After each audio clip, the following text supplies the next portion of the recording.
1. The period films, tragedies and miracles. The vast majority of Rohmer's films take place in the everyday present. They happen now. Of course, there are practical reasons for this, using amateur actors, letting them wear their own clothes, or carefully made selections from their own wardrobes. And filming in the street is a remarkably cheap way of working. For example, Rohmer estimated that the green ray cost less than 100 libras to produce. Lennon, 1992.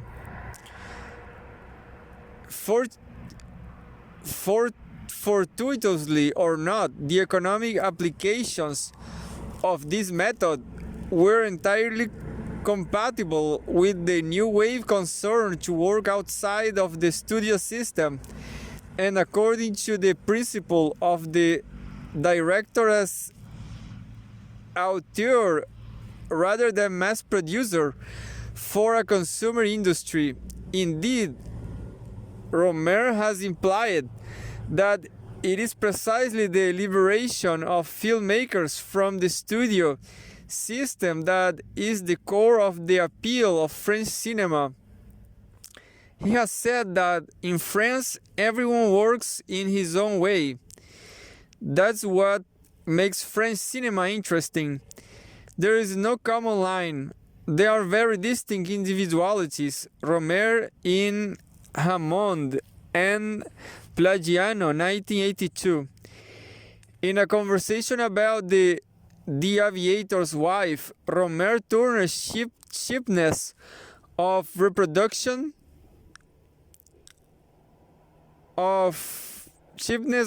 production into a definite virtue.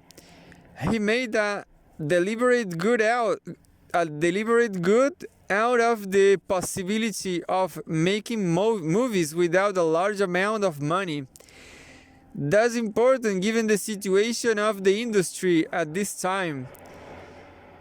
It is good to know how to make films with little money. You know that there is no necessary relationship between the amount of money spent on a film and its quality. Rohmer in Tsiolkovsky, 1982. Elsewhere, he linked questions of finance to questions of integrity. I have taken a straight road, and it's true that I have never made films for success at any price. I have been lucky enough to do the films I wanted to do. My films never required much money. Rohmer in Norman, 2001. Rohmer identified the Aviator's Wife as an example of what can be done with little finance, because he pointed out he did not receive an advance from the state for the cost of its production or distribution. Rohmer in Tsiolkovsky, 1982. Indeed, according to one story, Rohmer has not applied for state finance since applications were turned down for his first two films. Lennon, 1992.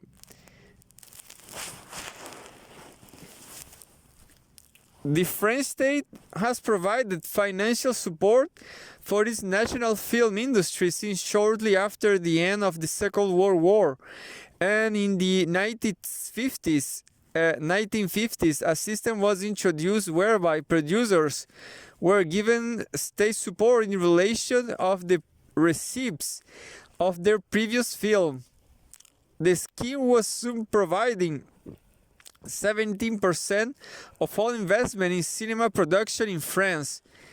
The more flexible and for the state risky system of loans as an advance against income was introduced in 1959. With this ideological justification being a concern to to nurture a cinema that had educational rather than merely economic value, Forbes 1992. Although, of course, French nationalistic interests were not at all insignificant in the decision-making process that led to the scheme, Rohmer evidently supports the finance system on that account. I would prefer that there is a French subculture in France as opposed to an American one. Even if I admire American cinema enormously, I think that each nation should guard its cultural hegemony. Otherwise, things could become dangerous. Rohmer in Gray, 2001. Like his colleagues, Rohmer could work without having to take the market into overly great account. Even if he did not use it, nevertheless, the network of state support for filmmaking was always there as a safety net. It meant that one set of issues did not have to be worried about overly much, and thus Rohmer could develop a concern to make films for a small audience that grows over time. In terms of intended audience, Rohmer's films are more like depth charges with a long fuse than an instant bombardment of shock and awe.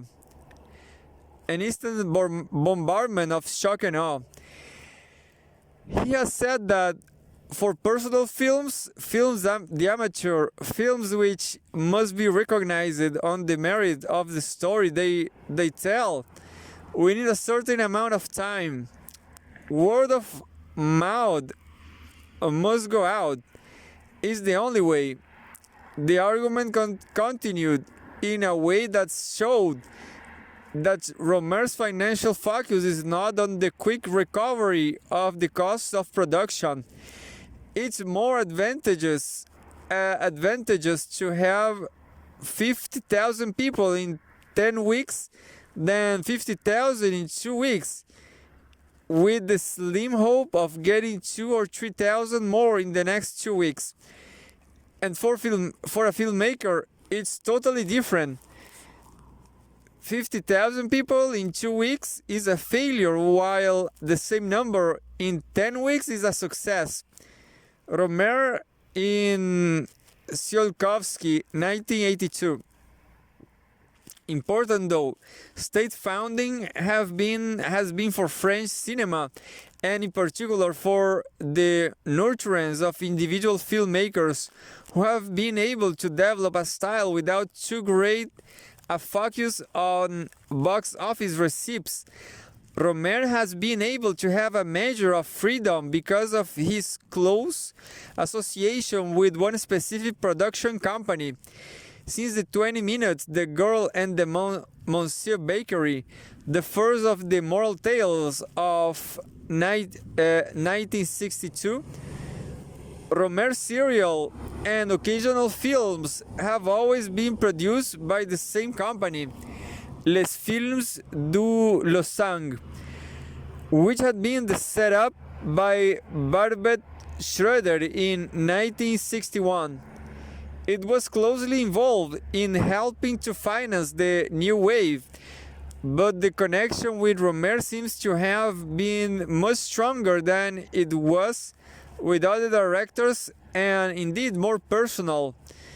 Schroeder played the main male character in The Girl and the Monsieur Bakery, and scenes in the next Moral Tale, 1963, Suzanne's career, were filmed in his family's apartment. As a thank you, Rohmer gave both films to the company, and he was repaid with a share in it. Since these early days, Les Films du Lausanne has become one of the French leading independent film production outfits. New Per, 2002. To Through his close relationship with Le Films de Lausanne, all of the few interviews that Rohmer gives take place in his office at the company headquarters in Paris. Rohmer is also able to control the distribution of his films in France. He slowly built an audience over weeks rather than days by releasing the films to a few cinemas at the time. Lennon 1992. But while Rohmer has remained resolutely French in his location and perspective on filmmaking, Schroeder has become a player in Hollywood. He directed a number of successful and exceptionally un-Romeresque films such as Barfly 1987, Reversal of Fortune 1990, and Single White Female 1992. However, Rohmer was made a number of period films that have clearly been beyond the capacity of Les Films de Lausanne, and which have had to draw on the resource of a variety of co-producers, or indeed other producers altogether. The Marquis of O, 1975, was a Franco-German project in which Les Films de Lausanne collaborated with Gaumont and Janus Films production of Frankfurt, while Percival 1978 was founded by Les Films along with Gaumont and consortium of French and European television networks. In 2001, perhaps because of its technical complexity and therefore costs, The Lady and the Duke was financed by Pathé, while the critical and relative commercial success of that film was almost certainly one of the reasons why 2004's Triple Agent could secure and support of a group of French, Italian, Spanish, Greek, and Russian finance sources. The consortium was headed by the French concern CER, Campaign Eric Rohmer.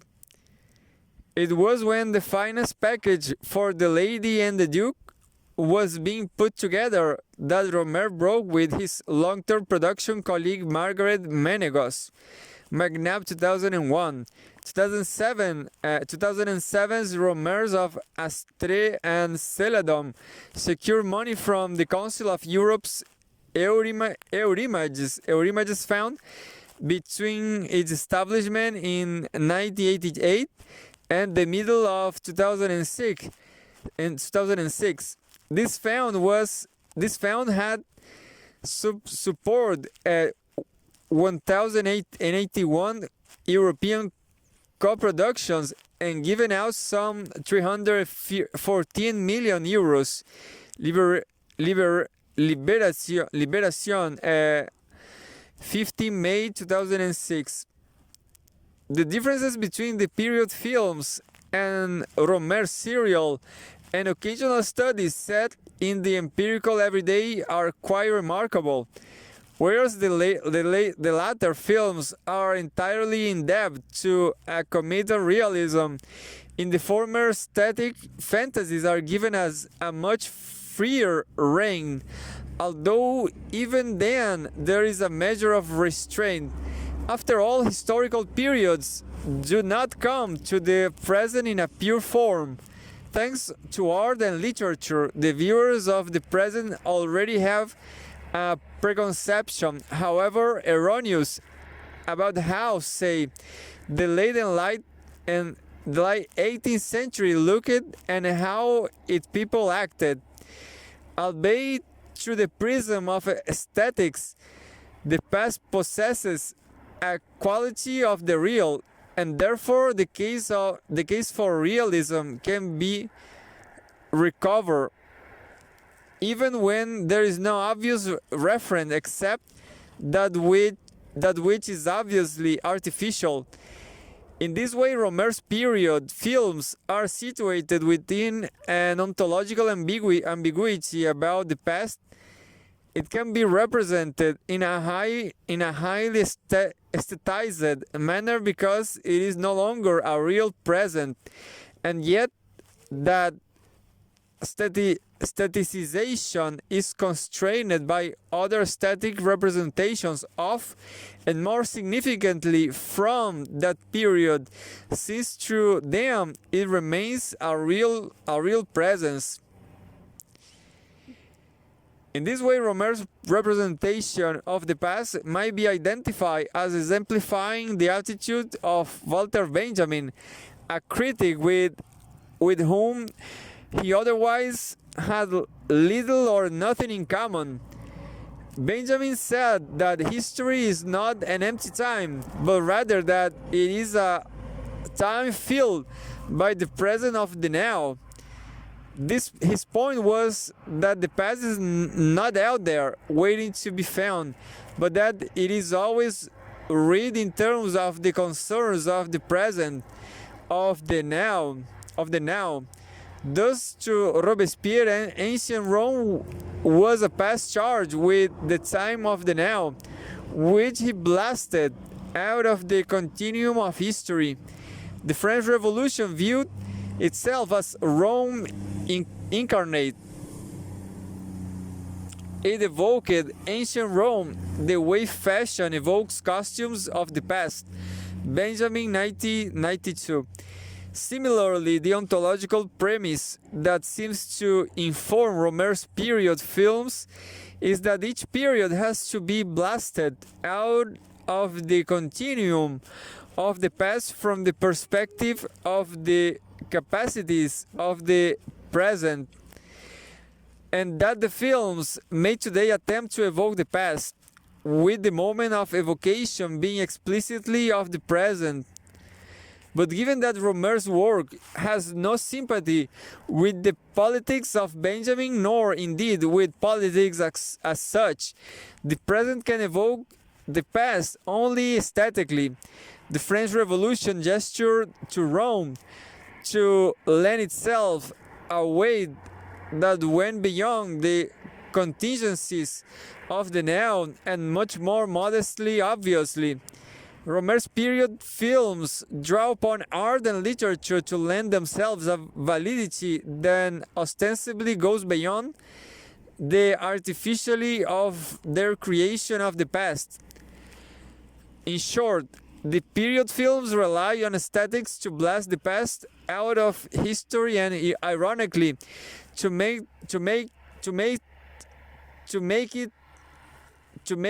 it real to the present. This is particularly clear in The Lady and the Duke, for which Rohmer was nominated for the European Film Academy Prize for the Best European Director in 2001. The film is based on the diary of Grace Elliot, an English woman who was the mistress of the Duke of Orleans and living in Paris during the Revolution.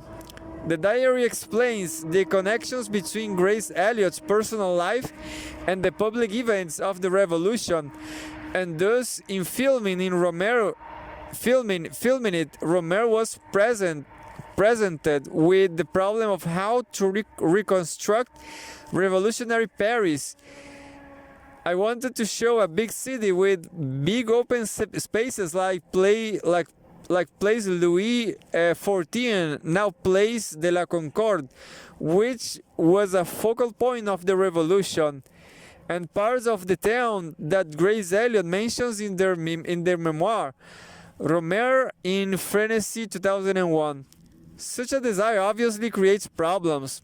The Place de la Concorde has been very considerably altered since it was the Place Louis XIV, and it is too large to recreate as a physical place in a studio. The problem was resolved by the use of painted scenery. Revolutionary Paris has been lost as a physical space, but it can be recreated as a painted space, and moving characters can be technologically inserted into that artificial city. The city was recreated aesthetically and yet with reference to historical records. And so even as artifice, it was real. We worked from pictures and engravings, but also from street maps of the period.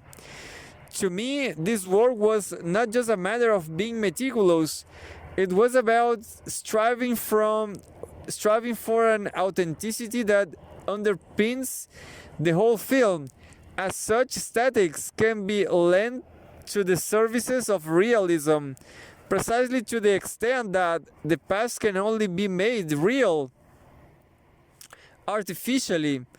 Rohmer said that in terms of period films, I don't much care for photographic reality.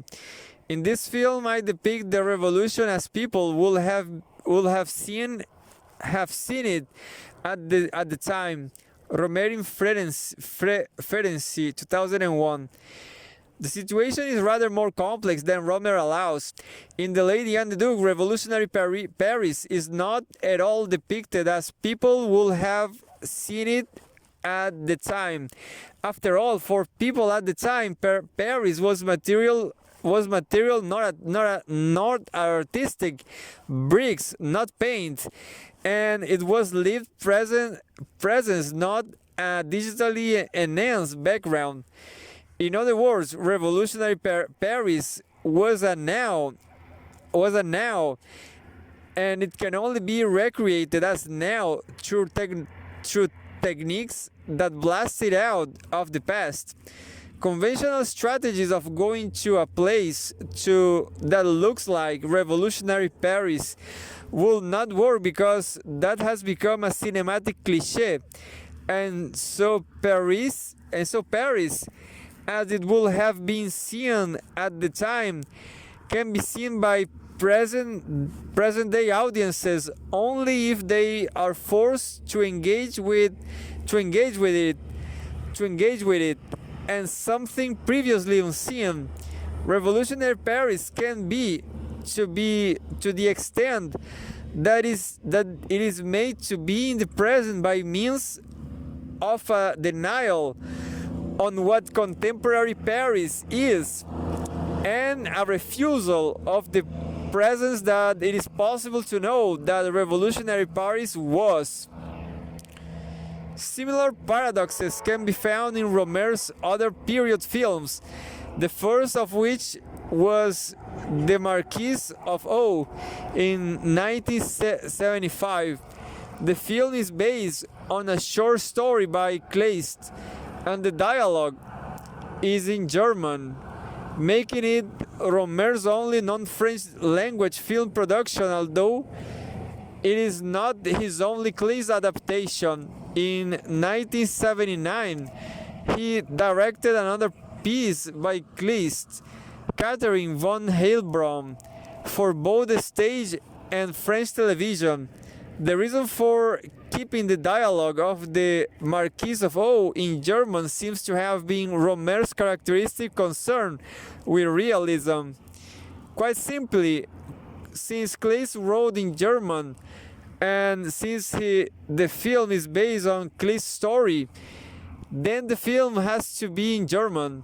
Rohmer has said that he worked book in hand with no other script than the text itself, and in an effort to maintain its integrity, Rohmer 1989, and that he dedicated to keep the original sentence construction in the film, because dividing up the sentences will have meant playing with the natural speech of 2 centuries ago. Rohmer 1989. Indeed, it has been argued that it is precisely because Rohmer subordinated his directorial concerns to the story that the film is a success. By remaining true to the text, Rohmer can hardly go wrong, since Kleist's novella is in itself a masterpiece. Borchardt, 1984, and that has Rohmer and and that what Rohmer has achieved in the successful transformation of Clay's remarkable language into the medium of film. Herb's 1988, the decision to use Kleist as the scriptwriter is consonant with Rohmer's deliberate self-effacement, and it reflects the strategy of The Lady and the Duke, where Grace Elliott's diary was used as if it had been a found script. Rohmer Inferency, 2001. But there is more to recreating the past that sticking closely to an original text. Given that Rohmer is a filmmaker, it is also necessary that the image looks like a truthful recreation of the past. For at least one commentator, this is the cause for suspicion about the honesty of Rohmer's dealing with Kleist, whereas Clay's novella disrupts the stability and coherent understanding of reality. The idealistic realism of Rohmer's mise-en-scene subscribes to a belief in the unique ability of film to capture reality. Real, 1991. Once again, the situation is rather more complex than that. Rohmer might well possess a certain confidence about film and reality, but it all depends on the reality that it's being filmed. And here the Marquis of O anticipates the way in which The Lady and the Duke recreated revolutionary Paris. The past is made into a now, and the past is made into a now that blasted out of history in as far as it is filtered through the prism of the art by which the present knows of the past. In substantive terms, this means that it is relatively easy to spot visual references in the Marquis of O, which is set in the very late 18th century, to the contemporaneous art of Henry Fuseli, Jacques Louis Davis Fragonard, and Caspar David Friedrich. See Dale Vage, 1996. While the English heroine of The Lady and the Duke owes more than a little in terms of style and look to Thomas Gainsborough. A fleeting and unexpected humorous instance of this principle can be found in the last episode of the occasional film Rendezvous in Paris, when a woman sits in a chair in an artistic studio in a pose that exactly mimics that of a woman sitting in a chair in a painting that has just been seen in the Musée Picasso.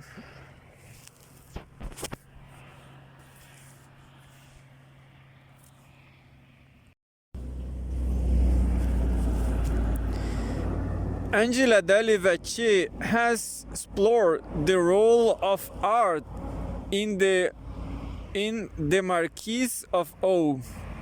She makes it possible to see that when Rohmer uses art, he does so in the service of realism and the past as a noun that had and has its own reality. Excessive staticism occurs when paintings is not subordinated to the staging of the world, and therefore for Rohmer, cinema can benefit from painting as long as they meet in a shared sense of theatrical space, one based not on artificial display but linked to the world through the living presence of the actors. Daly-Vachier, 1996. Consequently, even as Rohmer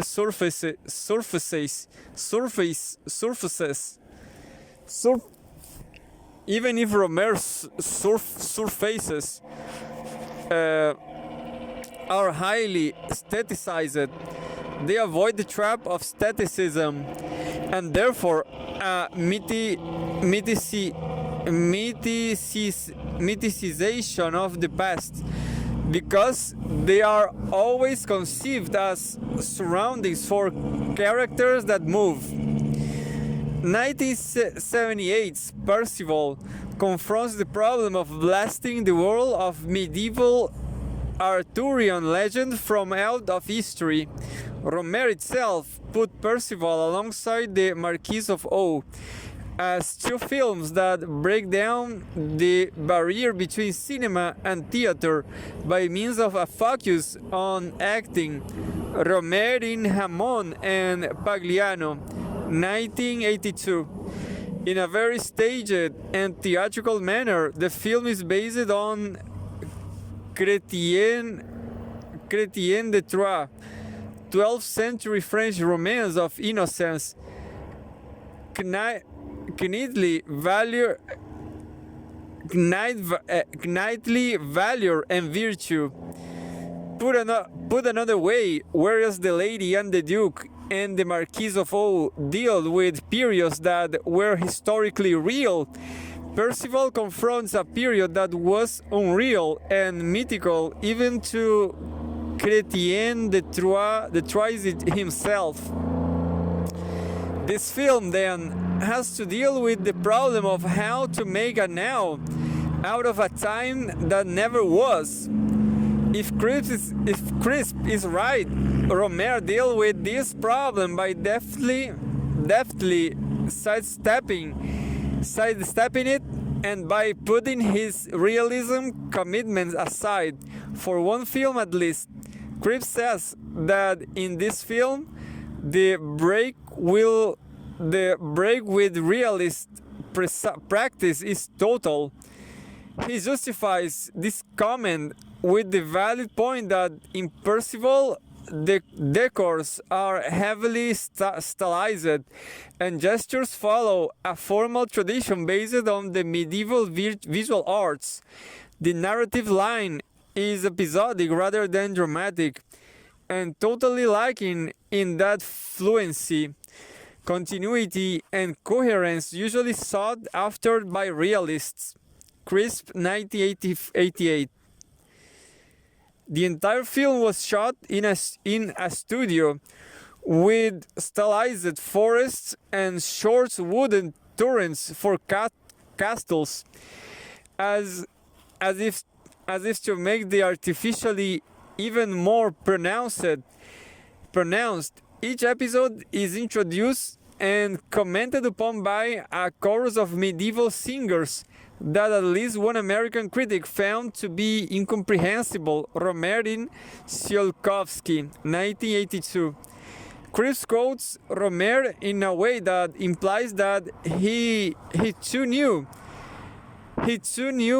that Percival meant a break with realism. It lacked spatial realism, and fake metal trees are preferred over real ones, which will have been an embarrassment and too romantic. Rohmer quoting Crisp, 1988. However, and as Crisp shows but appears not to notice, the point is that when Rohmer made those comments, he was explaining why he was trying to avoid naturalism, not realism. And Rohmer wanted to avoid naturalism because he wanted to ensure, and Crisp puts it, fidelity to the text and to the period. Crisp, 1988. In other words, Rohmer's Percival tries to deal with a medieval romance according to the same principle of faithfulness to the text that was later to inform the faithfulness to a fiction in the Marquis of O and to a historical testimony in The Lady and the Duke. This explains why Percival has the admittedly odd appearance that it does. As with the Marquis of O, so with Percival, art is drawn upon according to a need to create a theatrical or filmic space in which characters can move in surroundings that are of the now, and not according to an excessive aestheticism. But of course, that now is ontologically ambiguous.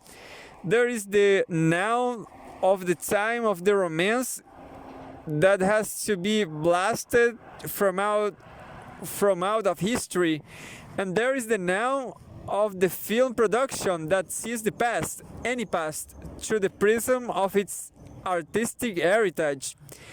As such, Percival draws on the style of medieval manuscripts, stained glass windows and painting in order to construct a space which surrounds the knights and ladies, and which is be able to establish fidelity to the text and the period. Indeed, given that the concern is to create fidelity to a text, it is unsurprising that the space of the film is fairly limited and circular. These are characters that never escape the edges of the stage except to bring the story to a close, just as the words and pictures in a manuscript never slip beyond the page. In a discussion of Percival, Tom Mill rightly said that watching the film, it is in fact rather like watching the animation of a medieval manuscript, with the text gravely read aloud while the images, cramped and crowded, colored with jeweled brilliance, delighting the eye with bizarre perspectives, magnificently play the role traditionally assigned to marginal illuminations. Mill, 1981. The past is created as a space in which a legendary romance can be enacted in a way that is at once theatrical and yet real, and which is therefore thoroughly implicated in both moments of the now. The romance works cinematically because it creates the now of Percival in terms of how the present day now sees the mythical past. Consequently, it can be suggested that Crisp is right to identify Percival as a film in which Rohmer breaks with naturalism, but the rupture does not at all represent a movement away from realism. Rather, the break with naturalism blusters the realism of a film set in an unreal past. The problem of the now also influences the style of Triple Agent 2004. This film is based on the few known facts in the story of Fyodor Volodin, a Tsarist general exiled in Paris, who was implicated in the kidnapping in September 1937 of the president of the Russian Army Veterans Federation. Volodin was the head of intelligence for the Federation and therefore a key player in the covert politics of the time. He himself disappeared shortly after the kidnapping of his boss, leaving the question dangling in the air of whether he was a white Russian who got caught up in other people's plots, an agent of Stalin trying to destroy the white Russian community, or alternatively, an agent of the Nazis trying to destroy the information of the Popular Front. In this film, Rohmer deals with the problem of the realism of the 1930s by representing it as a now that is distinct from the present and yet which looks like the 1930s past as imaged today. Consequently, the film is studied with newsreels from the 1930s that play on the nowadays convention that the recent past was monochrome, while the characters upon which Rohmer concentrates are filmed in full color. They are at once surrounded by and yet distinct from the now of the pre-war past, and indeed the now of the moment of the film's production. The ontological ambivalence is highlighted by the style, wardrobe, and language of the film too. For example, the makeup that is worn by the actresses look thick and heavy, often leaving a waxy sheen, just as we imagine cheap or mid-range 1930s face cream to have looked. Something comparable happens in Percival. For instance, when a figure from a Flemish altarpiece by the likes of Van der Groos, Vincent Do, points out that the triple agent, the character's knightwear looks authentically homemade, and the language of the film is of a past now. Even the way the French actors pronounce certain words, for instance, fascism, is correctly different from today's usage. Language is thus a material component of the story, not just a vehicle. It is historical rather than a frivolous distraction from history. Vincent Do, 2004. The actor speaks historically, and therefore in ways that present-day audiences expect them to have spoken. This way of using language runs through all Rohmer's period films. The Marquis of O and the Lady and the Duke rely on contemporary texts to get the language historically right, and Percival is spoken in couplets, like the romance that it is. Triple Agent contains moments when the characters talk about the contemporary art that surrounds them, such as Picasso's newly exhibited Guernica. Even the Triple Agent, then a film which deals with a noun in Rohmer's living memory. Andrew, 2004. Jeffries, 2004. The past is created aesthetically and through the use of art as a now that is blasted out of time.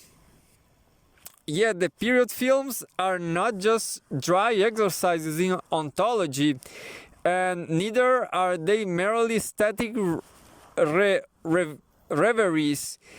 They are linked by the theme.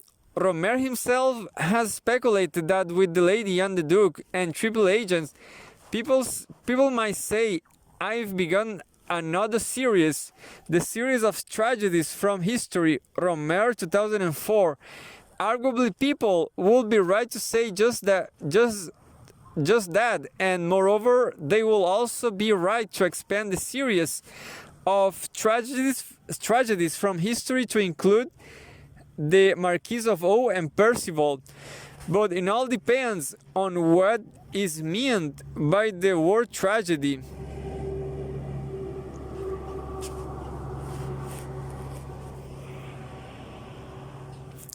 Tragedy. When he mentions how people might regard the films as a series, Rohmer uses the word tragedy in a fairly straightforward way to refer to sad endings brought about by social pressures. In the case of The Lady and the Duke, this tragedy consists in the destruction of the aristocracy during the French Revolution. And in Triple Agent, it is the disappearance of all the characters in the film in the moral and political morass of the pre-war years and subsequently the Nazi occupation of Paris. But it is possible to use the word tragedy in another way that pulls together all of the period films and makes them about something more than the fate that befalls characters because they are unlucky enough to live in one period as opposed to another. According to Lukács, from the point of view of empirical life, real life is always felt to be impossible, and as always ever so slightly out of reach because of the fundamental contradictions of what the term life means. Real life is a condition that is lived true to an end. It is something definite and clear-cut. And precisely because it is so definite, in real life, men and women can be fulfilled. It is precisely the chance of fulfillment that makes it seems to be so real. But empirical life is much less clear. Nothing is ever completely fulfilled in life. Nothing ever quite ends. Everything flows. Everything merges into another thing. Everything is destroyed. Everything is smashed. Nothing ever flowers into real life. We struggle to live, to experience real life in the context of a real, in the context of a life. What in the context of a life, what means that nothing stops long enough to be experienced as real. We cannot be fulfilled in empirical life because fulfillment requires an end point of satiety or a decisive end of the event. And empirical life never stops long enough to enable us to rest in that way or be certain whether any event has actually finished. The problem, in a nutshell, is that in order to experience real life, we need first of all to live empirically. But empirical everyday life means that the real is always impossible. Lukács says that to live is to live something through the end, but life means that nothing is ever fully and completely lived through to the end. Life is the most unreal and unloving of all conceivable existences. Lukács, 1974. This is why empirical life possesses an air of compromise and leads to a sense of dissatisfaction. More strongly yet, it might be said that everyday life can never be satisfying except in the most illusory and deceptive of ways. The point about the miracle is that because it is an event that can be lived through its end, it points toward the fulfillment that is called real life. But as this is the root, and this is the root of the tragedy, that real life involves so intense a suffusion of meaning into the everyday that no one will be able to bear it. No one could live at such heights, at the height of their own life and their own ultimate possibilities. One has to fall back into numbness. One has to deny life in order to live. Lukács, 1974. Yet how is that numbness endurable? If we cannot bear real life, how can we bear a dual empirical life? Lukács answers that in numbness there lies reassurance, and in reassurance there are possibilities of dreams. According to Lukács, it is indeed by means of illusions that men and women come to terms with the empirical world.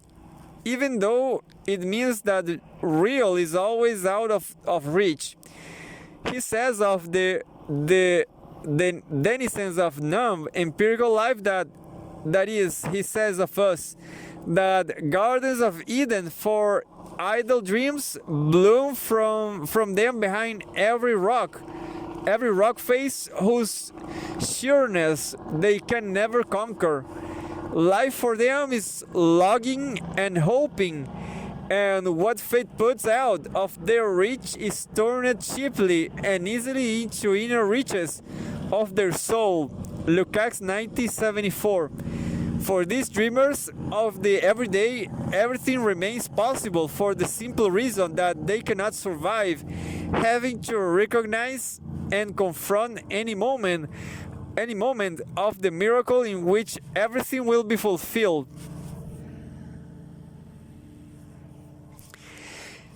Indeed, a number of Rohmer's films can be interpreted as master classes in the analysis of these gardens of Eden. As for that matter, can many of the novels of one of Rohmer's favorite writers, Balzac. For example, the second of the Comedy and Proverbs series, A Good Marriage, 1982, revolves around an epigram which is attributed to La Fontaine. Can any of us refrain from building castles in Spain? Crisp is right to call Sabine the heroine who has decided to marry a man without asking him first. A woman dominated by an idée fixe. Her aim is to mold the world to her will, rejecting or ignoring those aspects of reality which are incompatible with her private obsession. Chris, 1988. Her farcical quest to marry the man of her choice is nothing more than a Spanish castle, or, to recall Lukács, a Garden of Eden. Sabine wants the heights that are offered by the perfect relationship.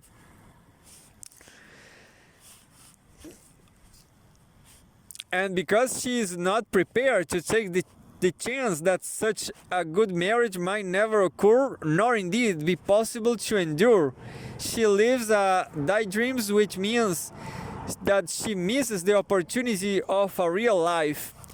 At the very beginning and end of the film, Rohmer makes it obvious that the love object that Sabine desires is sitting more or less right beside her on the train that she takes every day, and that she will see him were she not so distracted by her illusionary romance. The Garden of Eden also features in A Summer Tale, where a visit to the island of Wesson off the coast of Brittany is longed for by all of the characters, although none of them ever actually gets there. Once again, the theme of longing for that which is out of reach, and its transformation into cheap inner riches of the soul is examined in the final story of the three interlinked episodes that make up Rendezvous in Paris. A male artist accompanies the female friend of a female friend to the Musée Picasso, but leaves his companion only to return to the gallery following another woman. The artist and the other woman end up back in his studio, but despite the ambiguities of the virtual ballet,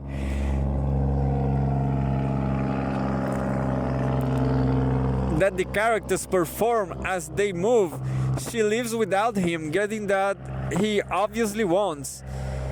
The implication is that the artist longs for what the woman from the gallery promises, but this loss is easily, but his loss is easily come to terms with through the simple expedient of a return to work.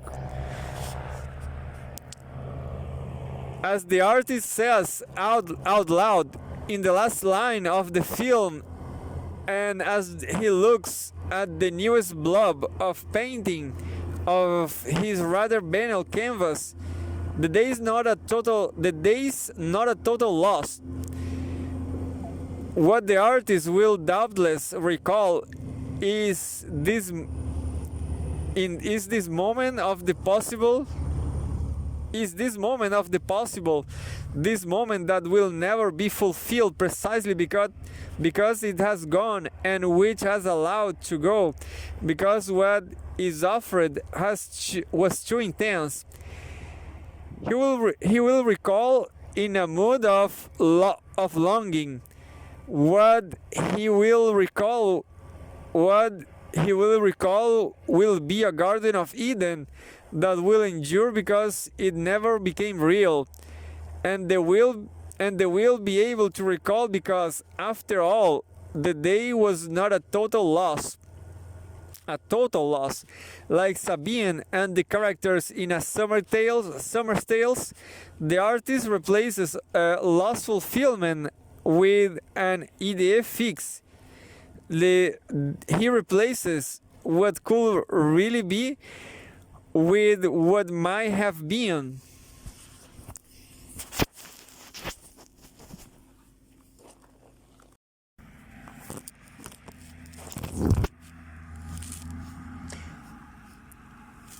It is this world of empirical gardens of Eden that the miracle transforms. Lukács says that the miracle is fulfillment. It snatches from life all its deceptive veils, woven of gleaming moments and indefinitely varied moods.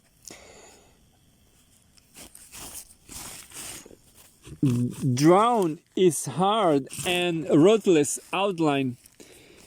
The soul stands naked before the face of life. Lukács 1974.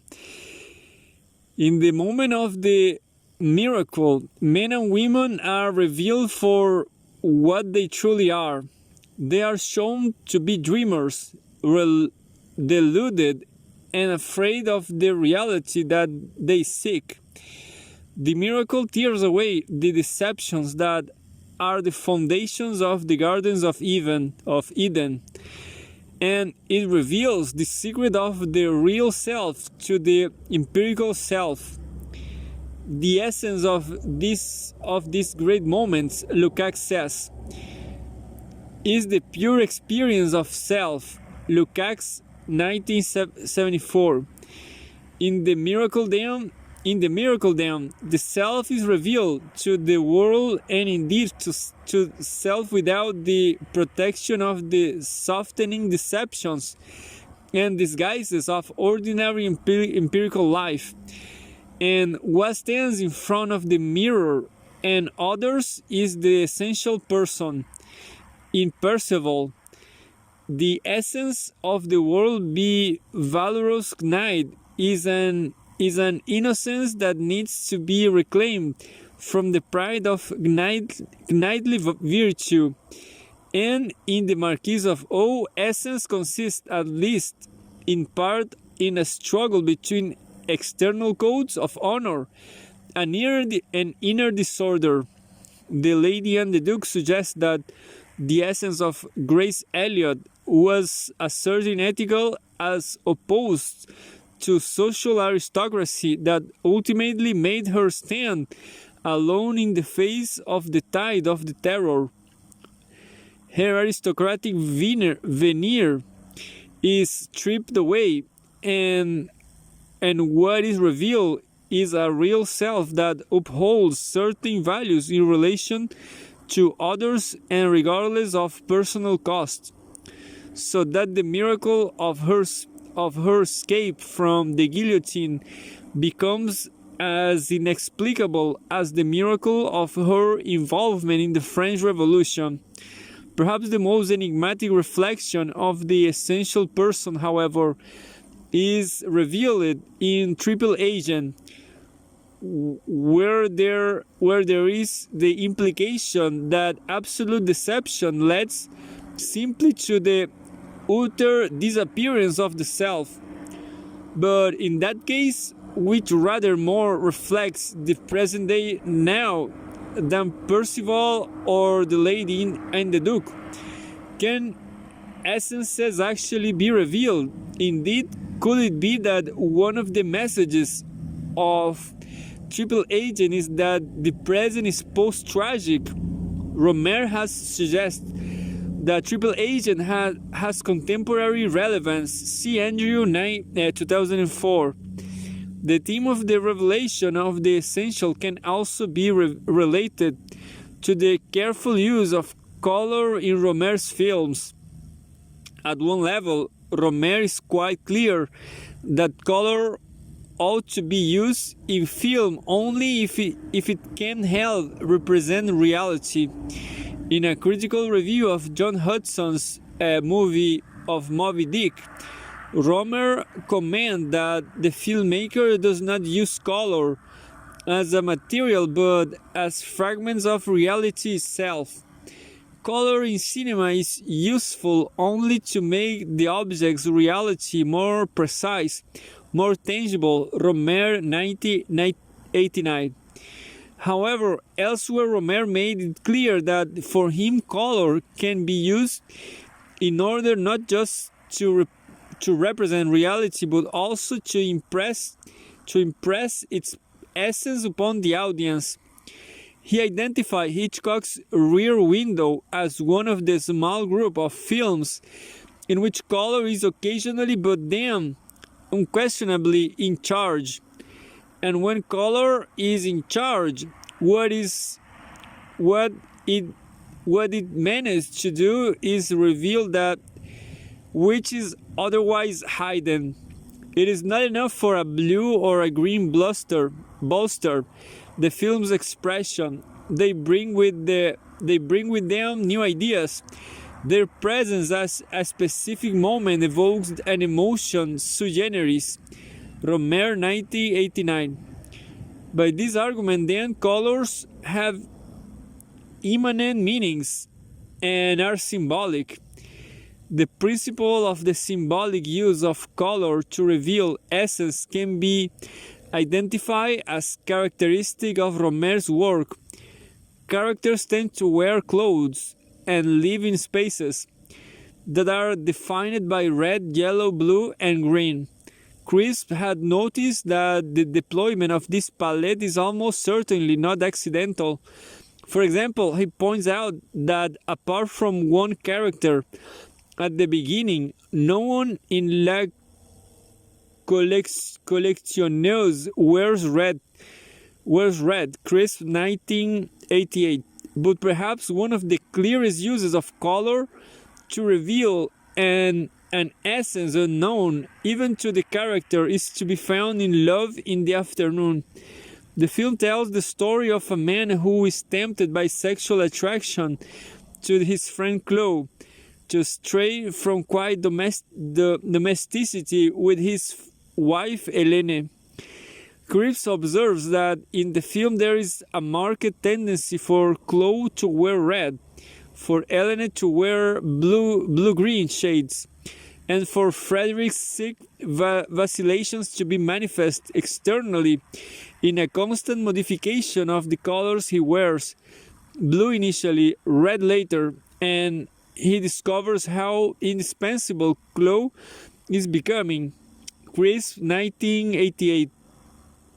In these films then, the characters wear specifically colored clothing in order to reveal something of their essence without, however, being so crude as to express it in words. Assuming that the characters are able to express their essence, that is, it might be so real that it is almost awful for them to glimpse. And that is certainly the conclusion to be drawn from Frederick about Frederick in Love in the Afternoon.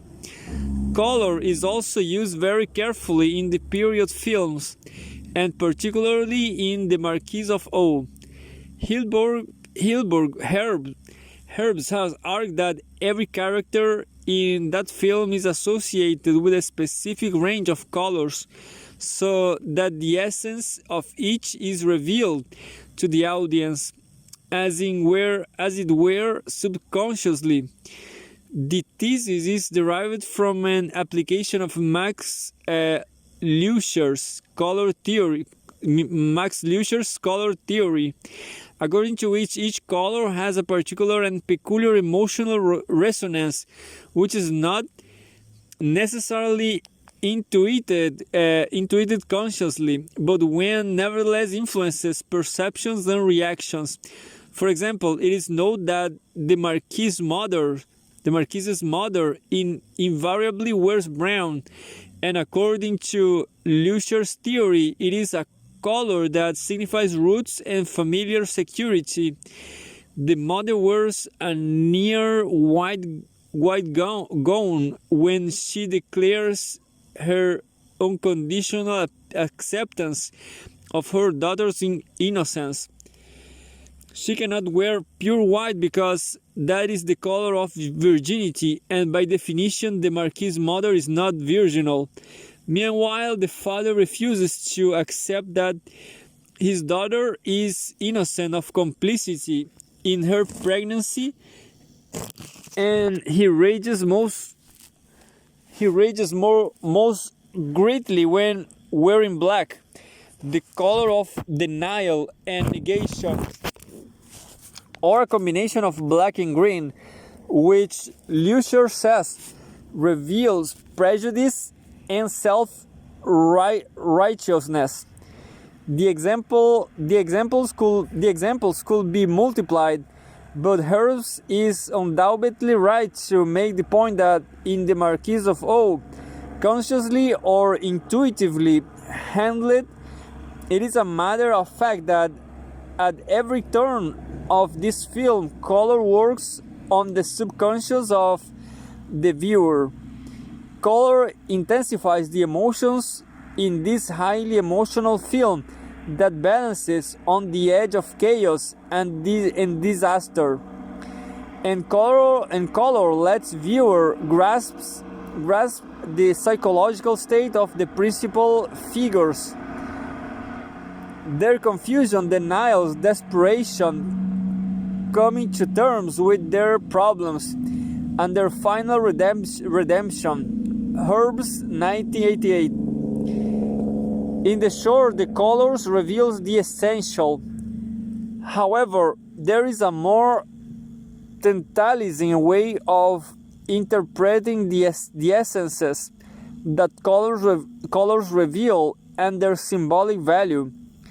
There appear to be at least some continuities between color in Rohmer's films and color in Christian symbolism, although this connection is strongest in the films that are set in the empirical now of the present rather than in the period films. For example, red is often worn by characters who are either searching for love or who can be identified as charitable in as far as they evidently give of themselves without obvious desire for repayment. This ambiguity is represented well by the character of Margot in A Summer's Tale, who sits on the bench on the beach wearing a red swimming costume.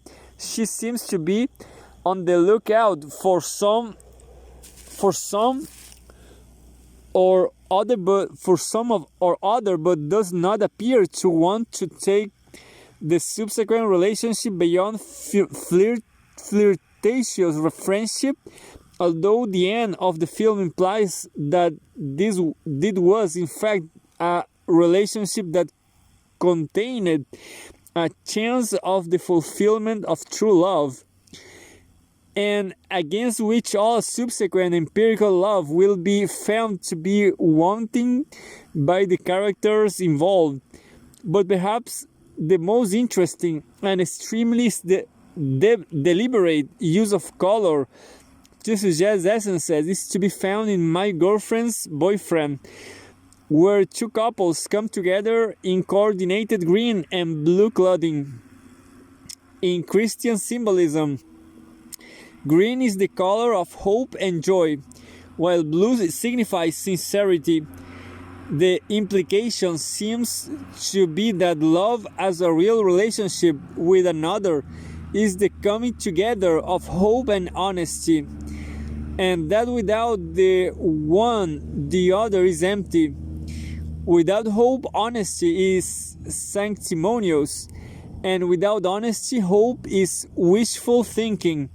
However, the empirical problem is that sooner or later the characters will have to change their clothes, and perhaps Blanche will put on her yellow vest, since yellow signifies self-deception, for a different approach to the pairings in this film.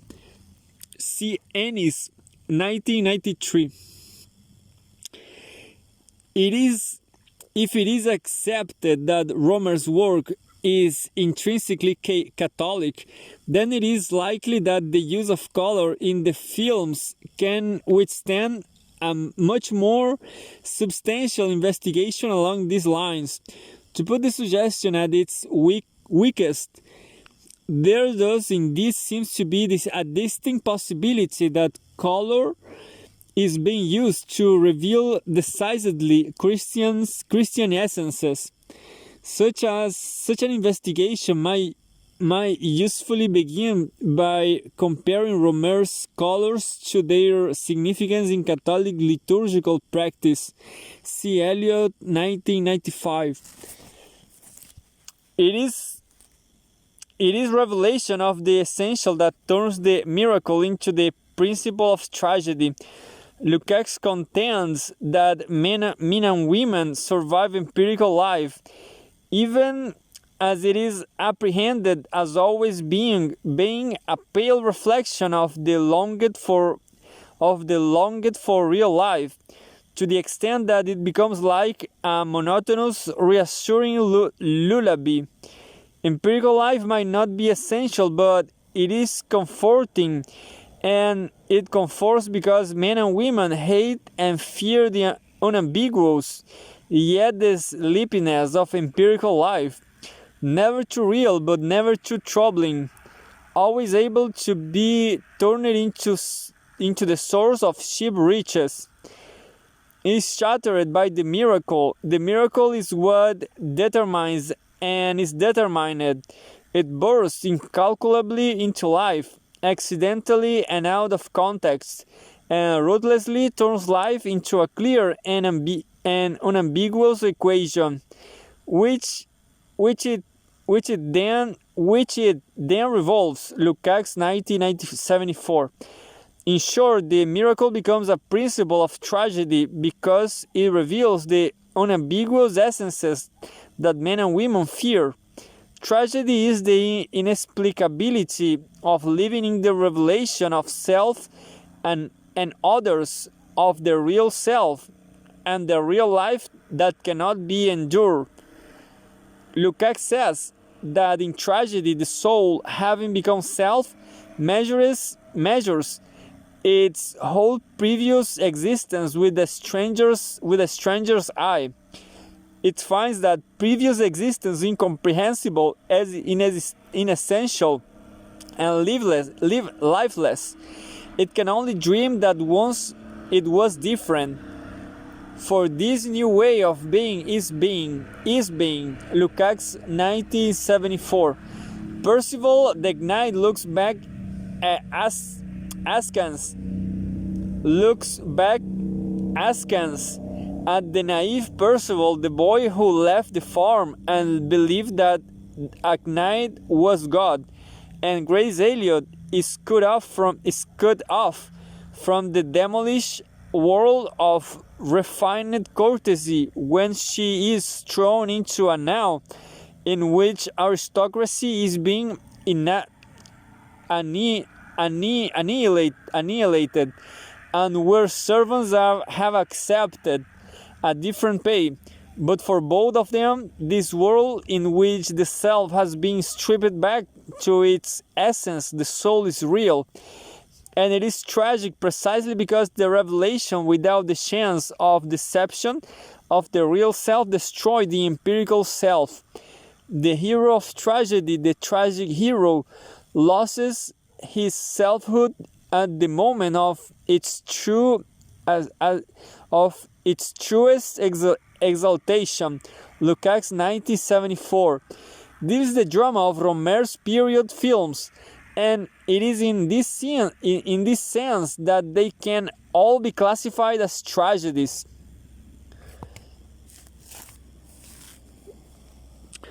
Forms of miracles. It is all very well to discuss the miracle in abstract terms, as if it were identical from time to time and place to place. In terms of effect,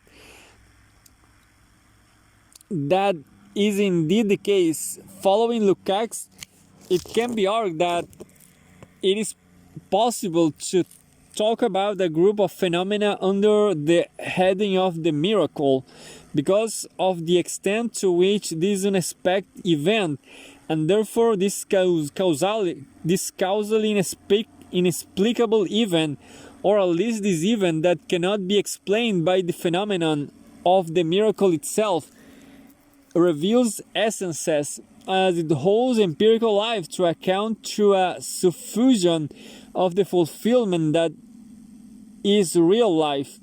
But in terms of the form of the miracle, the situation is much less clear, is much less clear cut, and indeed the identification of a category of the miracle becomes problematic.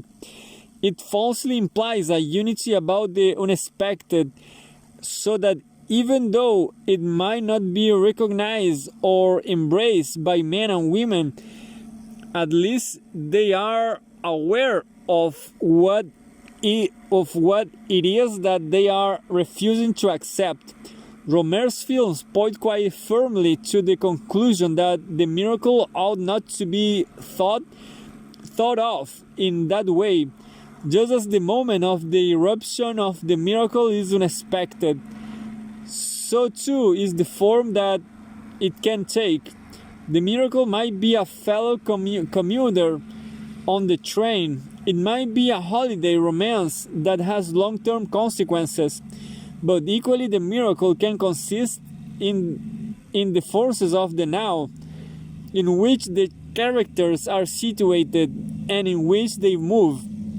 Consequently, it is sensible to identify two different forms of the infusion of the miracle in Rohmer's films. Both identify the miracle with an event, and therefore as an occurrence in time that can be narrated because it influences action. It is also the case that in each form the miracle is catastrophic. In that the event is a moment of culmination or resolution which is now playing itself out in the affairs of men and women absolutely beyond their own collective or personal powers of control. The event is catastrophic because it has taken on a life regardless of its originator and cannot be withdrawn like a mistaken chess move. By way of illustrating this definition, it is worth turning to C.S. Lewis. He called the miracle of the incarnation a catastrophic historical event. Lewis, 1940. With that definition, he was arguing that the incarnation has a completely unexpected and unimagined occurrence in this worldly time, that is to say, it was historical, situated in a temporal now, which brought the embodiment of divine revelation to a culmination that will be subsequently resolved. But this definition itself begs a question. For whom exactly is the event catastrophic? Of course, Lewis took the incarnation, as Christianity take it, to be catastrophic for the universal figure of man. The incarnation plays itself out of all men and all women, regardless of their presence at a certain time and place. It is always now. However, it would be silly to put that kind of universal weight on the foundations provided by Rohmer's films. They are much more modest and possess none of the hubris that will make it reasonable to identify them as making huge claims in and of themselves. Once again, then, Rohmer's self-effacement takes on another facet. This time it is very understandable self-effacement of refusing to believe that we can create on equal terms with God or make up for any purported deficiencies in His work. But in that the miracle issues into a tragic form, it does have great implications for the characters. They are made essential, and with the revelation of its essence, the self is reborn. The tragic experience is a beginning and an end at the same time.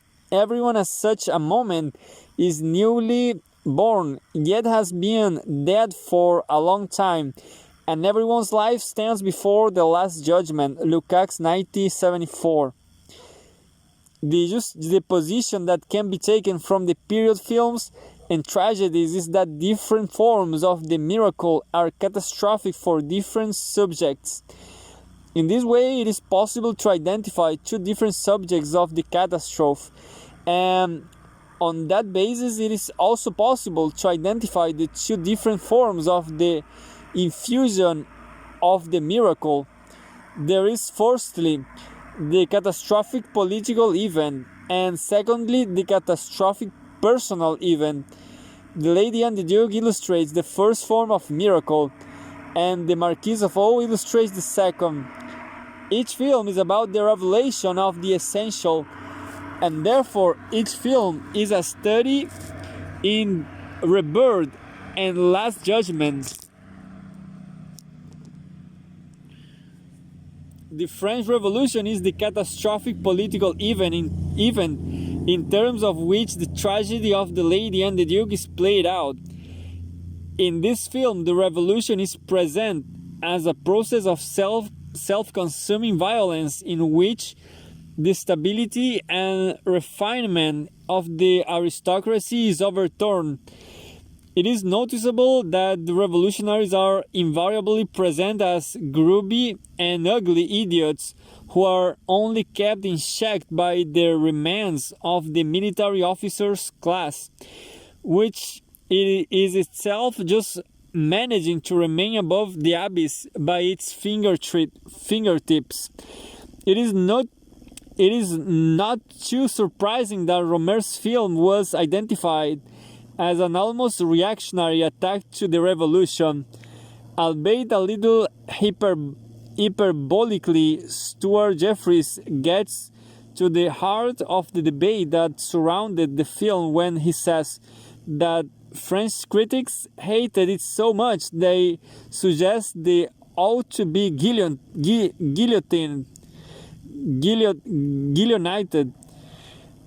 He had committed the sin of portraying French revolutionaries as brutal, drunken oafs, and the both-fated aristos as noble agitators for justice. Jeffries, 2004. The story of the condemnation of the film is also told in Lichfield, 2001. McNabb, 2001.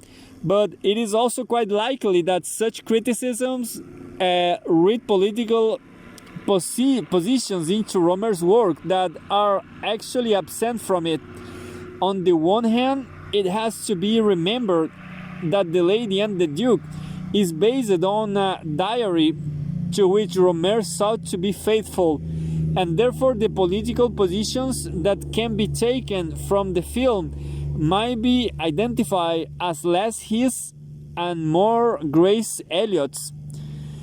Of course, this does not avoid the problem of why it was that Rohmer chose this particular diary to film, but to follow that line of inquiry is to get into an infinite regress. On the other hand, the only overt political reading that Rohmer's films seems to sustain in and of themselves is environmentalism of the kind that runs through the major and the immediate center, which is critique of architectural hybrids and defense of organic expression. However, it must be noted that this film was made at a time when France's socialist government was embarking on a number of massive and ostentatious building projects, and it was interpreted by critics and audiences at the time as a mockery of the pretensions of what was popularly dubbed the caviar left. Alan Mills, 1993. However, even if it is problematic to read a political position into or out of the films, it is the case that The Lady and the Duke expresses an attitude toward politics as such. Rohmer argued that the films not taking sides. It has no relevance to French politics today. It's not a condemnation of the Republic, the left, or any individuals.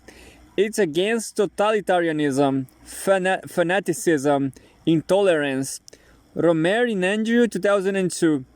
The French Revolution is presented through the prism of tragedy as a catastrophic event in which the characters are thrown out of their numb everyday lives and instead forced to come face to face with real life, existential life. It is the miracle as a catastrophe that is political because it sucks in any and potentially every man and woman, and thus unreveals without regard to the person. For example, at the beginning of the film, the Duke of Orleans is a hero of the revolution and later votes for the execution of the king. But he is soon forced to understand that, as he says to Grace Elliott, I am no longer master of my name or my person. What happens is the course of the tragedy. In the course of the tragedy is that, such like the Duke, Grace Elliott is transformed from bystander into agent, and as the revolution becomes a catastrophic event beyond the control of persons, she becomes an object waiting to be consumed. It is an object standing naked before forces that are absolutely beyond her subjective control, that she faces the last judgment of the shadow of the guillotine.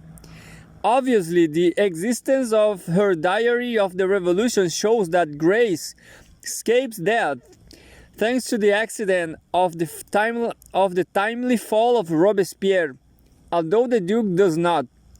The Lady and the Duke is the story of Grace Elliott's rebirth through the revelation of her essence. At the start of the film, she is living in comfort as a friend of Marie Antoinette, and and the recent mistress of the Duke of Orleans. He brought her over to France from England, where she had been the mistress of the Prince of Wales. Their affairs ended amicably, and they remained friends. At the beginning, Grace is little more than an observer of the events of the Revolution, and she is always located in interior spaces. However, in order to escape the growing terror, she flees to the country, and with movement through public places, she witnesses the death of her aristocratic friends and gets sucked into personal relationships that would have been impossible and incomprehensible before, and are dangerous now. In particular, she is asked to help the former governor of the Tuileries, a long-time enemy of the Duke of Orleans, escape the mob. Grace agrees to help, and she hides the governor in her bed when a troop of soldiers searches her house, having been tipped off that he is in hiding. He is not found, and this is the miraculous moment of Grace's rebirth. The catastrophic miracle of the Revolution moves from the Republic into the personal sphere, transforming it. The event makes Grace Elliott's empirical life real, and she is forced to confront the essential, the accidents of living in France at a certain time, of being asked to help an aristocrat, of being in her bed when the search party arrives. All come together and make Grace a character in a tragedy. Tragedy begins at the moment when enigmatic forces have distilled the essence from a man, have forced him to become essential, and the progress of tragedy consists in his essential true nature becoming more and more manifest. Lukács 1974. When Rohmer depicts the reborn Grace, he does so through explicitly Christian imagery. The morning after the visit by the search party, she tends to the sick governor while wearing a green gown. This is the only time in the whole film that this character wears green. What is interesting is that not only does green signify hope in the Christian tradition, in Catholic liturgical practice, it is also the color that symbolizes the victory of life over death and new life. In short, green is the color of rebirth. Thereafter, Grace does seem to spend quite a lot of her time ill in bed, but the bed is now filmed quite differently. Before her rebirth, whenever Grace is shown in bed, the perspective is side on, but after her rebirth, the bed is invariably present from a bottom corner. This might seem to be a trivial point, but it means that after the rebirth into tragedy, it becomes possible to see what is on the wall above Grace's head as she lies in bed. And what is there is a heavy gold crucifix. Meanwhile, the governor himself is reborn, or at least his illness abates quickly, and for the purposes of the film, decisively, he manages to escape to England as soon as Grace Elliott gives him some medicine. The drinking of the quinine becomes something like a Eucharistic event. After her rebirth, then Grace is often seen beneath a symbol of death and resurrection. It is difficult to avoid the implication that the essence of Grace Elliott is martyrdom through a defense of the other in the face of impersonal political process. The circumstances of her action might be accidental, but its essence is nothing less than an imitation of Christ in the suffering that follows from opposition to the powers of evil. And in Rohmer's scheme, politics is evil because it disregards person by reducing them to abstract positions. Aristocrat rather than daughter, governor not father. This also explains why the end of the film shows Grace Elliott back in the personal sphere, even as nearly everyone she has met has become a victim of the guillotine. She has faced the last judgment of a trial by the Committee for Public Safety. She has endured a time of imprisonment and has yet achieved a kind of secular resurrection thanks to the timely overthrow of Robespierre. In the form of the miracle as catastrophic political event, then the essence of the person is inextricably linked with the tragedy of others. Persons are situated according to the definitions of others, and those definitions establish criteria of fulfillment that either destroy the character or act as principles of rebirth. Grace Elliott is reborn as martyr because she overcomes the limitations of being defined by self and others as an aristocrat woman, while the Duke of Orleans is destroyed because he never escapes the definitions of others. He is never fulfilled except in the moment of death. In these terms, it is her acceptance of the real life of suffering that reveals the essence of grace to be Christian martyrdom. The tragedy that it's told in the Marquis of O is rather less somber and of less ethical value because it is determined by the miracle of catastrophic personal event, whereas in the political event there are shared and agreed, even if not desired, definitions of the situation. In the catastrophic personal event, the definition of the situation is fractured. Consequently, the heaviness of a film like The Lady and the Duke is replaced with a pervasive sense of irony. At a couple of places in the Marquis of O, there is a chorus of doubters who are either skeptical or incredulous about the story that is unfolding before them. Such a chorus never appears in The Lady and the Duke because the French Revolution made everything extremely lucid. Grace Elliott is always becoming clear to herself, and that is part of her tragedy, whereas in the Marquis of O, whereas in the energetic contrast between the way characters would like to see themselves and the way we as viewers can objectively understand them. Gerlach 1980.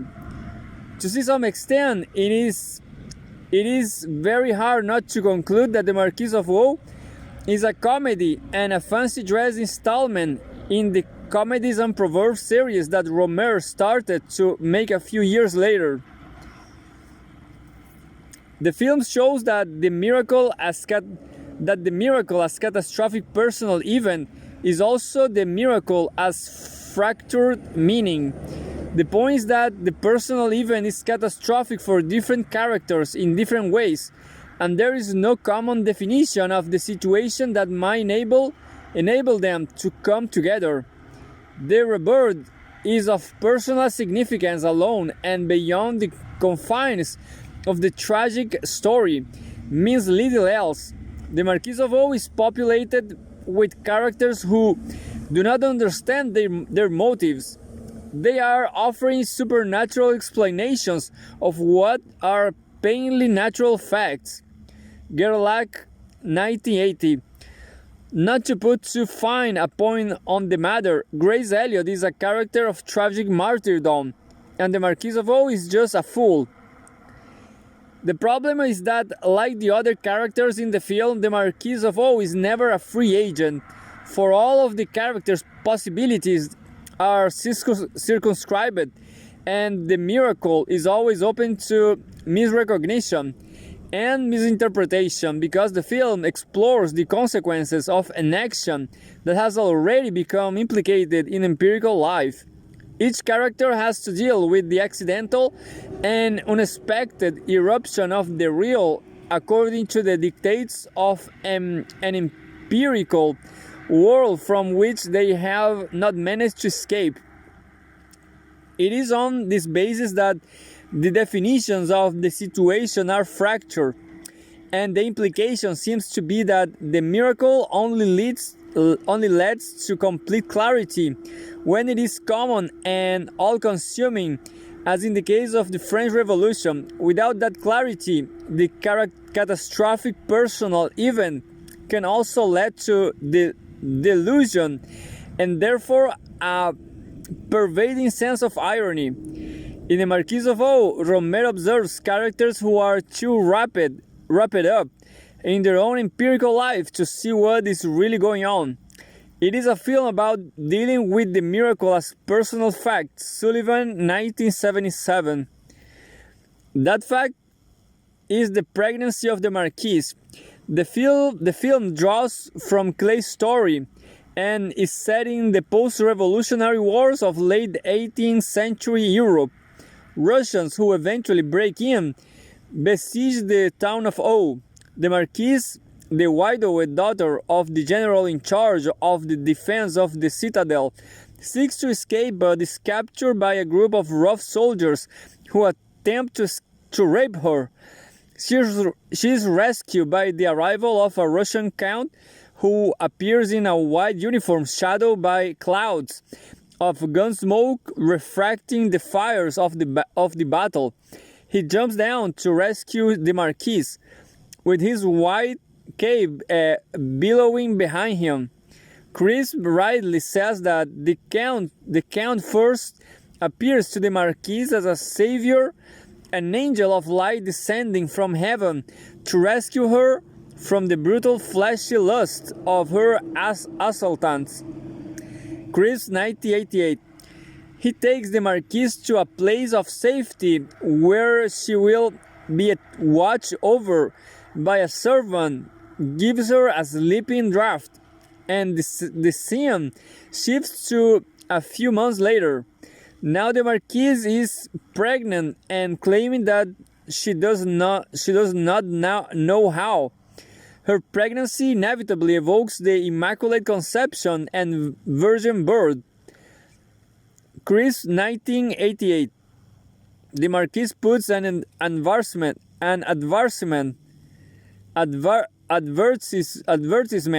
in the local newspaper saying that if the father makes himself known at a certain time, she will marry him. The count reapers, but his return only makes the Marquise angry. She has convinced herself that her pregnancy is a second miraculous conception, and the arrival of the count destroys her Garden of Eden. This is a miracle that reveals essences that the characters have sought through dreams to avoid. What then are those essences? In the case of the Marquise, the revealed essence is sexuality. Before the siege of the town, the Marquise had been a widow, living with her mother, father, and brother in a web of relationship that made her childlike.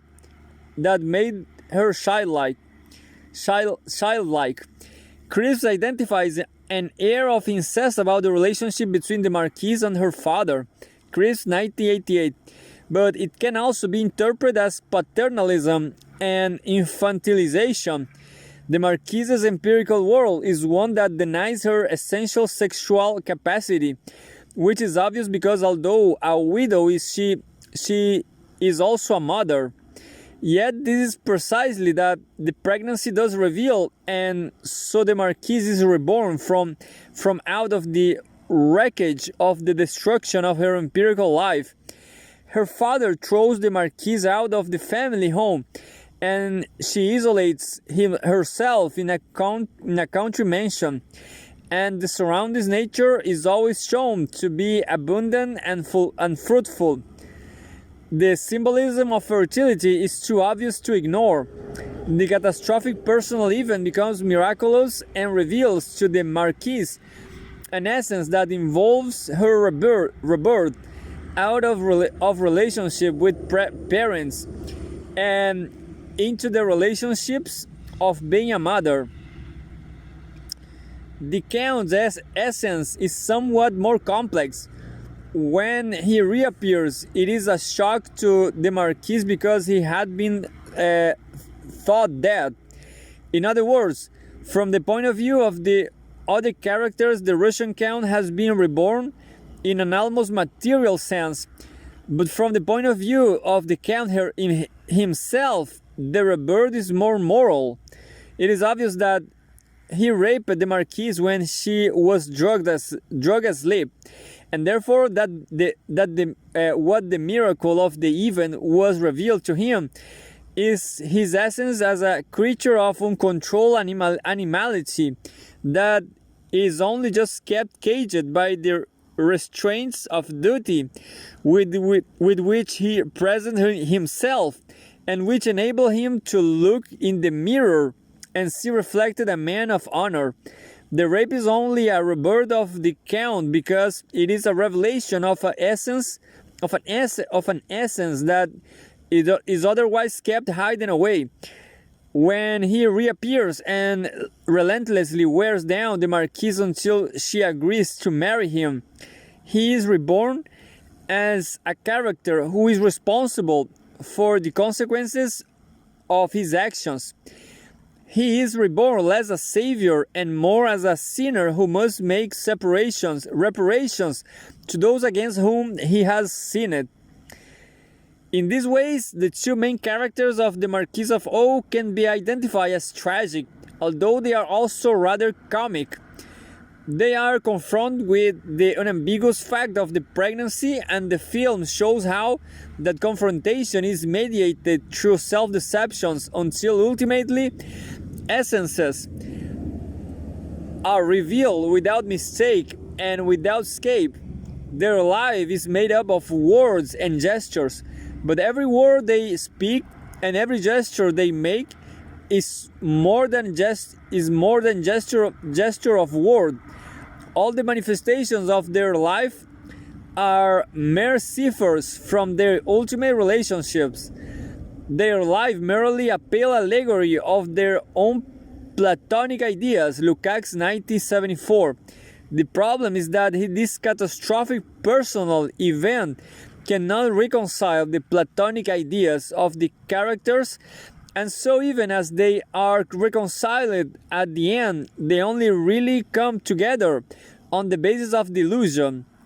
The Marquise only agrees to marry the Count after she has become convinced that he is the cause of her pregnancy, because she argues she can only believe him to be an angel if she also knows him to be a devil. And the Russian Count never confronts the possibility that he might not be the only actor in this particular event. There is one great unspoken delusion that Rohmer reveals to the audience, if they are prepared to see it, but which the Count and the Marquise never glimpse. Thanks to their determined focus on their own lives, and opposed to the web of relationship that constitute their now.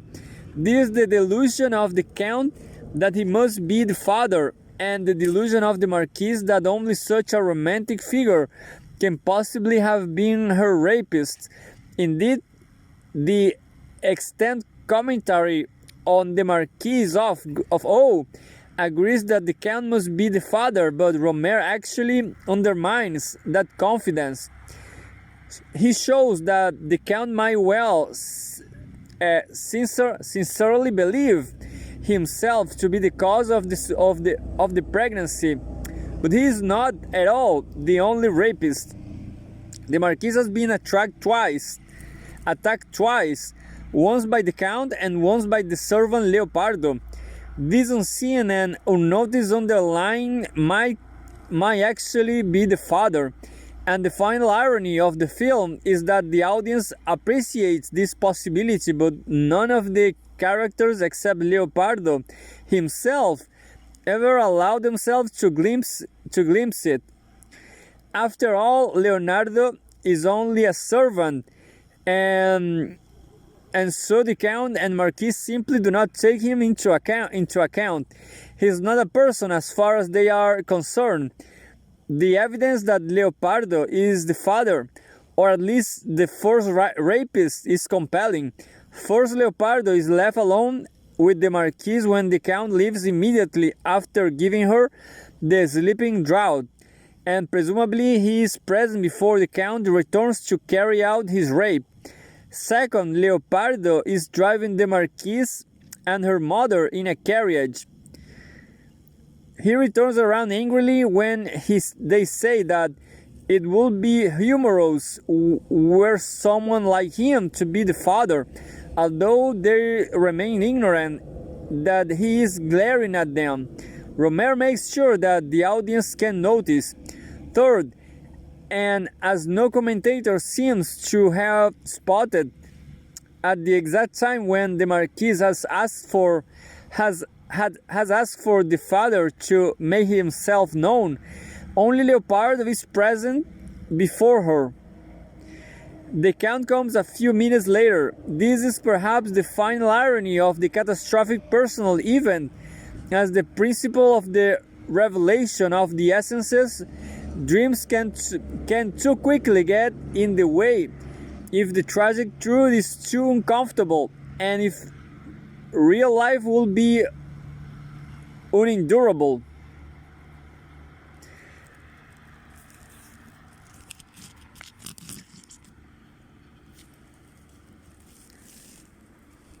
Tragedy reduced. Percival and Triple Agent deal with the problem of the revelation of essence in different ways than the Lady and the Duke and the Marquis of O. Despite their differences, in the end, Grace Elliot and the Marquis of O and the Russian Count can all be identified as naked souls, in that for all of them the essential has been revealed and has been found to be inescapable. For Grace, that revelation leads to martyrdom, and for the Marquis and the Count, it leads to delusion before a horrified moment of recognition that is quickly made empirical through marriage. Leopardo is just left known that he might be the father, and his presence suggests that everything the audience has just witnessed is nothing more than vanity. For a moment at least, these are all selves that are defenseless against their destiny. Naked souls conduct a dialogue here with naked destinies. Both have been stripped of everything, and that is not of their innermost essence. All the relationships of life have been suppressed so that the relationship with destiny may be created. Indeed, in this confrontation of naked self with naked destiny, everything atmospheric between man and objects has vanished. In order that nothing should exist between them but the clear, harsh mountain air of ultimate questions and ultimate answers. Lukács, 1974. The catastrophic political event means that the ultimate, the essential, has to be confronted because the empirical has been upset. But the catastrophic personal event means that the empirical quickly hides ultimate questions away. The first is the tragedy as tragic, and the second, the tragedy as comedy. Percival and Triple Agent are films in which the tragic dimension is reduced, although never absent, because they explore situations in which something atmospheric between man and objects is palpably present, but that something is quite different from one film to the other. In this case of Percival, it is a world of the miracle as the empirical. Percival's essence is revealed to be innocence, but neither his soul nor his destiny is ever naked in the way that Grace Elliott's are, because they are always and inextricably suffused with meaning. The point is that nakedness is a relative state, and Percival is never really clothed, even when he is encumbered with armor. In Percival, ultimate questions and ultimate answers are the only questions and answers. In an odd way, Percival is so deeply and continuously a film of the miracle that the miracle disappears, and real life and empirical life become identical. Meanwhile, Triple Agent is a film that is so atmospheric and that no miracle could ever get through the fog. Nothing is clear, everything is bewildering and contradictory, and the great game is precisely to hide the ultimate way away, so that it looks completely irrelevant. The tragedy of the characters in that is that they quite lose sight of what those ultimate questions and answers are, and they become prisoners of the very atmospheric world that they try to create. For example, Borodin's wife, Arzino, is an artist who paints flat and vaguely sentimental empirical street scenes. She looks but in quite unable to see because she is too distracted by surfaces. Her art never glimpses the real or the ultimate. In the final instance, perhaps this is the decisive political meaning of Rohmer's films. They are neither nor for against the detail of an event like the French Revolution, and neither are they for or against specific political strategies. They are neither nor for against, because in the end the films are only concerned with the political to extent that it consists in the totalitarian imposition of ideals that make it possible to be respectful of persons. Ultimately, Rohmer's politics is a condemnation to the human consequences of the political. In this way, Grace Elliott is the antidote of Fyodor Borodin. She puts the person over and above the political, and he did precisely the opposite. Consequently, she was able to endure the catastrophic event in which it was her fate to live, while he's now gloved Borodin up. By this argument, Rohmer's position might almost be called anti-political and entirely for the person. That comes leaping across from the period films in the realization that persons, whether historical or contemporary, populate the now. These persons are infinitely valuable and possess a unique, irreplaceable integrity.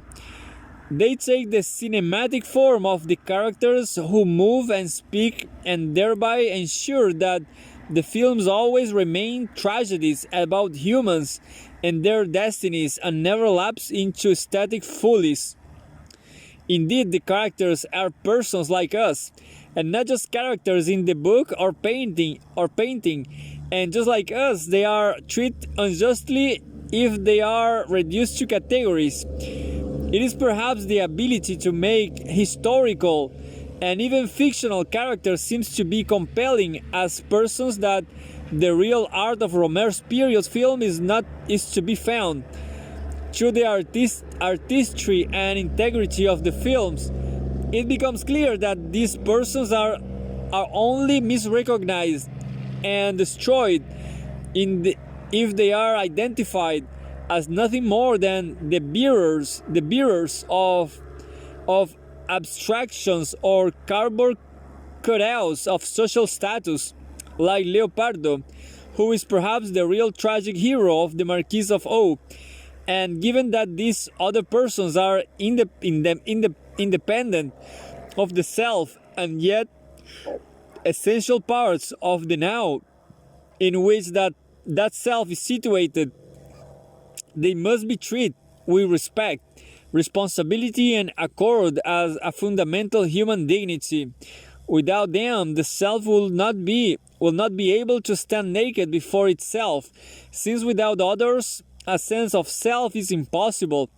Rohmer's message is that this is what politics fails to appreciate, but that the miracle makes possible, if not demands. In as far as Rohmer's work has an explicit moral and ethical dimension, that is where is to be found in a celebration of the glories and silliness of the person. These are persons who live in the atmospheric conditions of empirical life, or who seek to return to that world of lullabies and gardens of Eden after they have endured the harsh mountain air. That is the bread of the suffusion of the miracle. Consequently, the person who calls to be defended and protected is the atmospheric world. In the atmospheric world is a dreamer, a self-deceiver, and more likely to be guided by the illusion than destiny. This is a person who will say one thing and do another precisely because she or he is never entirely clear or on herself, is never entirely clear to herself or himself.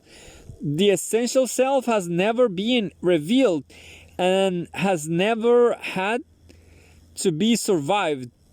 This is the kind of person who is the hero of the period that is Rohmer's dominant focus of interest.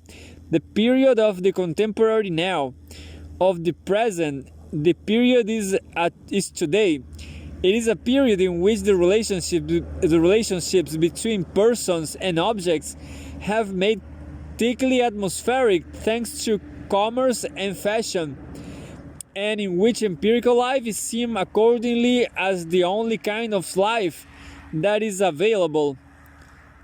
That is why martyrs like Grace Elliot can only be present in other period clothing. She is invoked by the present in the same way that, according to Benjamin, the French Revolution invoked Rome. Yet sometimes miracles can get through, although they are always personal and therefore open to complete misapprehension. More often than not, resolution comes from escape rather than fulfillment. It is this atmospheric now or our now that is the site of Rohmer's almost nuanced work. Even as the past in a series of tragic nows that can be blasted out of history, the present is a more comical and ironic now. It is also much more ambiguously human. That is the empirical reality in which Rohmer and the persons who constitute his audience live, and through which the real has to be sought.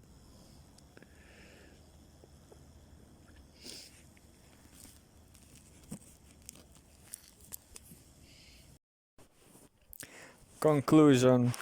In all, it can be proposed that the period films are significant and ontologically important, but they are not reference points within the more normal contours of Rohmer's territory.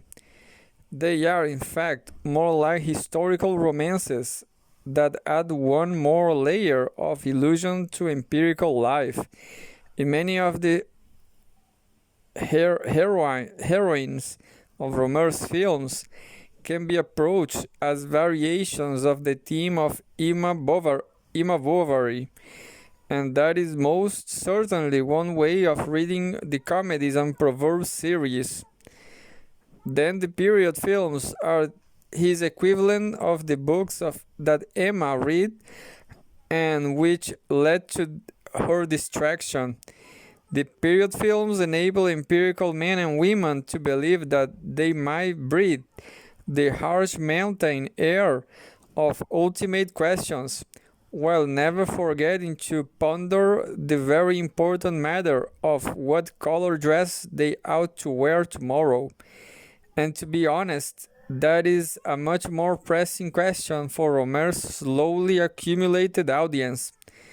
Living as they do in a thickly atmospheric world, they tend not to have the confront the kinds of problems of a Grace Elliott. To this extent, Rohmer's territory includes its audience in a way that the period films do not, and even cannot, thanks to their ontological ambiguity. The question of the contemporary now, of our present, is then about how the chance of fulfillment might be glimpsed in the empirical life by persons who are dreamers, who tend to turn the now that surrounds them into a Garden of Eden. The indigenous inhabitants of Rohmer's territory are men and women who are like Emma Bovary and who are like us, and who, like us, will drink coffee and not arsenic in a crisis.